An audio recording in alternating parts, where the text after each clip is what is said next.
Alors, Monsieur Laberge, pour conclure, quelles sont vos réflexions sur les défis à relever pour la pharmacie hospitalière dans l'avenir? Écoutez, moi, j'ai toujours été fasciné, renversé pratiquement de voir comment un petit groupe comme les pharmaciens d'hôpitaux, surtout quand j'ai commencé ma carrière, on n'était vraiment pas nombreux, et encore aujourd'hui, on est un petit groupe, comment on a réussi à relever des défis incroyables. Je pense par exemple à la mise sur pied de l'éducation continue. C'est Guy Garon, alors, qui était président, qui nous a dit, écoute, il faut absolument faire l'éducation continue qui réponde aux besoins spécifiques des pharmaciens d'établissements de santé. Ça a été mis sur pied. Ça a permis de découvrir des conférenciers pharmaciens extraordinaires aussi. Et ça a donné de la confiance aux pharmaciens, je pense, ce programme-là. Et on regarde aujourd'hui, ça fait probablement plus de 40 ans, le programme existe toujours.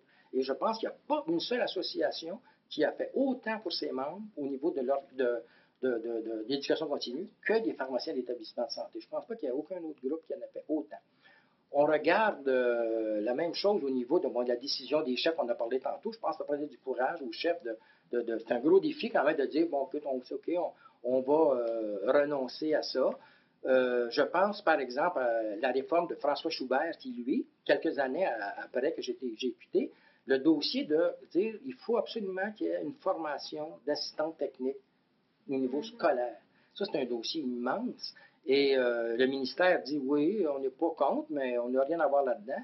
Allez voir le ministère de l'Éducation. C'est pas très encourageant quand on dit allez voir le ministère de l'Éducation. C'est un ministère qui est un peu gros, encore pire que le ministère de la Santé. Et François, il a foncé là-dedans. Puis, moi, je me demande aujourd'hui, avec l'expérience que j'ai, le dépannage que je fais encore occasionnellement en établissement de santé, et compte tenu de la pénurie, qu'est-ce que les pharmacies seraient si on n'avait pas du personnel technique? Alors, les défis qui nous restent, il y en a énormément. J'aime mieux laisser aux jeunes qui arrivent, puis les gens qui sont déjà là depuis quelques années, de les définir, puis faire un peu comme ce qu'on a fait, choisir la voie et de ne pas craindre d'aller large.